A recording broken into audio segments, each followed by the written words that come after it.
હવે અર્જુનનો પ્રશ્ન છે કે એ યોગીની શું ગતિ થાય છે? શું એને નારકીય ગતિ મળે છે? તો ભગવાન કહે છે કે નહીં. હે પાર્થ, ન એવ ઇહ ન આમુત્ર.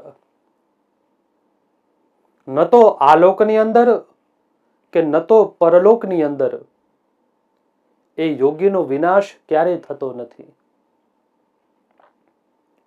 એનો વિનાશ પણ નથી થતો અને એને દુર્ગતિ પણ પ્રાપ્ત થતી નથી.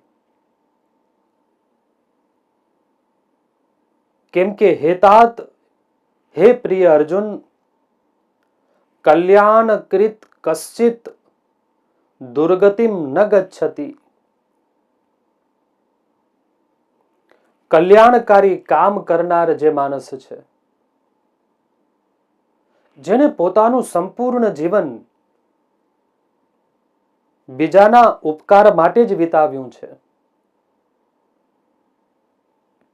જેને પોતાનું સંપૂર્ણ જીવન સદાચારથી વિતાવ્યું છે, જેને પોતાનું સંપૂર્ણ જીવન સત્યથી વિતાવ્યું છે,